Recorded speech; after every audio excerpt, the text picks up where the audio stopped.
आज minority defence committee की जानिब से उर्दू घर में वक्फ हेल्प सेंटर का इफ्तिताह हुआ। कल से हज कमेटी कुदवाई रोड पर रोज़ाना 2 बजे से 5 बजे तक वक्फ हेल्प सेंटर का डेस्क टेबल लगेगा और वहाँ पर मसाजिद, मदरसे, कब्रस्तान, दरगाहें, इनके जो भी कानूनी और टेक्निकल मसले हैं उसको किस तरीके से हल किया जाए और क्या डॉक्यूमेंट लगना चाहिए, मस्जिदों मदरसों के पास क्या है, आगे क्या होना चाहिए, इसकी मालूमात दी जाएंगी। उनकी फ़ाइल बना के दी जाएंगी। बाकायदा एक फ़ाइल बनाई गई है, उसमें क्या क्या लगने वाला है वो उनको दिया जाएगा। हमारा मकसद ये है कि आने वाले वक्त में मसला खड़ा हो जाए, उसके बाद कुछ करना उससे बेहतर ये है कि आज से ही हम इज्तिमाई तौर पर इसका हल निकालें और सारे मामलात क्लियर कर लें। क्योंकि आप देख रहे हो कि फ़िरका परस्त सरकार है, बिला वजह की छोटी छोटी बातों को लेकर बड़ा मसला खड़ा कर दिया जाता है। जन्म दाखिले का मामला आपके सामने है। ऐसे कई मसाइल मालेगांव शहर में आप मीडिया वाले और पूरे शहर के सामने हैं।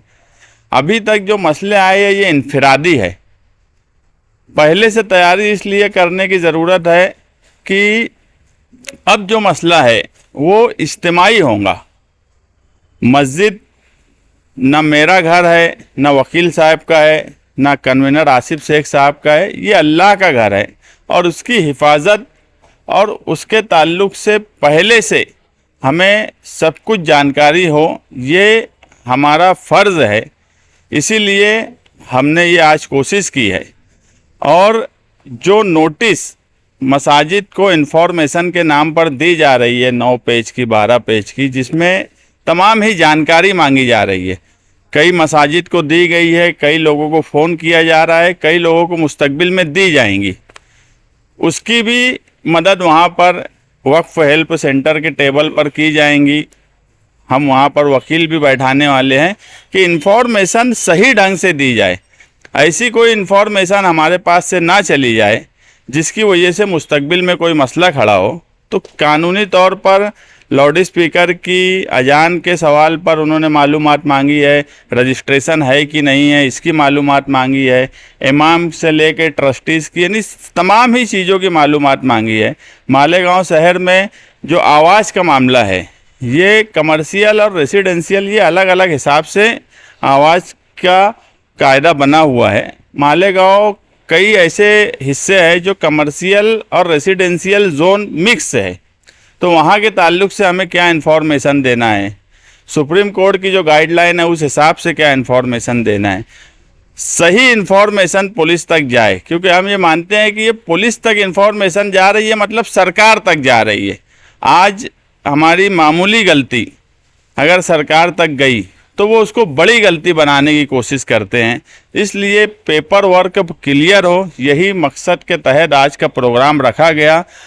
मालेगांव शहर के तमाम ही मसलक की जमातें, उनके ज़िम्मेदारान, सभी लोग हाजिर थे।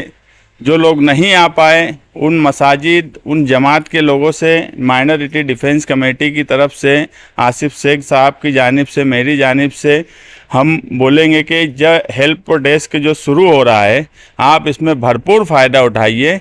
जब भी हमारी ज़रूरत पड़ेगी हम माइनॉरिटी डिफेंस कमेटी मालेगांव शहरियान के साथ इस मसले पर हर वक्त खड़े हैं।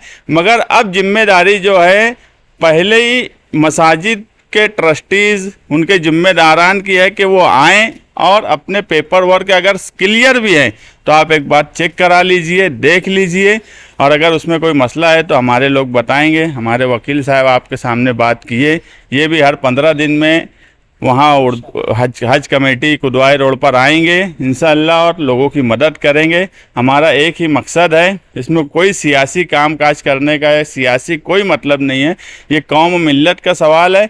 इत्तेहाद के साथ शहरियान के तमाम ही शहर की जमातें, तमाम ही मसलक के लोग इत्तेहाद के साथ कामकाज करें, यही हमारी कोशिश है। नहीं है, मसला बनाया जा रहा है। हर जगह अजान अपने बराबर हिसाब किताब से होती है। मैं वही बात बोला कि हम जो इन्फॉर्मेशन भर के देने की बात जो बोल रहे हैं कि यहाँ से देंगे, इसीलिए हम एक लाइन से देना चाहते कि मसला सुलगता ना बन जाए।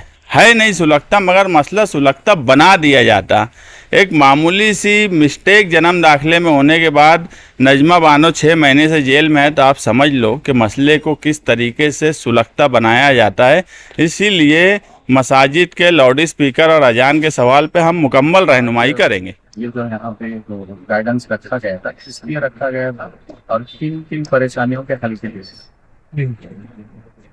देखिए, यहाँ पे जो आज रखा गया था माइनॉरिटी डिफेंस फोरम की डिफेंस कमेटी की जानिब से वक्फ के एक्ट के हवाले से जो मसाजिद मजारिस को जो परेशानियाँ आती हैं, और डॉक्यूमेंटेशन सबसे इंपॉर्टेंट चीज़, तकारीर वगैरह तो होती रहेगी, लेकिन डॉक्यूमेंटेशन किस तरह से करेक्ट कर सकते हैं और जो भी गवर्नमेंट्स के रूल्स एंड रेगुलेशंस हैं उनको किस तरह से फॉलो करके उनके जो है कंप्लायंस किए जा सकते हैं, उसके लिए यहाँ पे आज प्रोग्राम रखा गया था।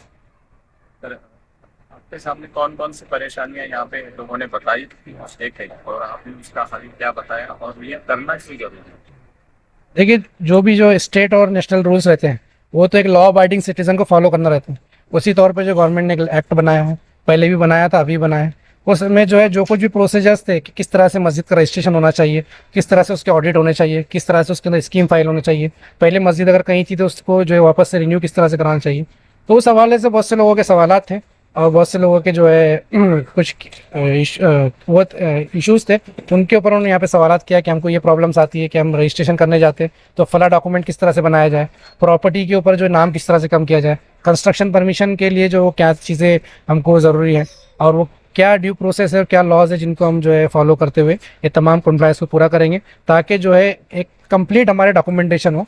तो वो उसमें उनको गाइड किया गया कि आप लोग फला सेक्शन में मस्जिद रजिस्टर्ड करें, फला सेक्शन में मस्जिद का अगर रिन्यू करना है तो वो करें, या पंच कमेटी रखना है तो वो किस तरह से पंच कमेटी, जिसको जो हम बॉडी बोलते हैं, वो स्कीम किस तरह से फाइल करें, और अगर आपको जो है नेम ऑन प्रॉपर्टी कार्ड और 7/12 किस तरह से करेक्शन करना है, उसके प्रोसेस समझाया गया कि गवर्नमेंट ने किस तरह के बेनिफिट्स और बेनिफिशियल GR निकाले जिसका हम यूटिलाइज करके उसमें जो नाम को करेक्शन कर सकते हैं।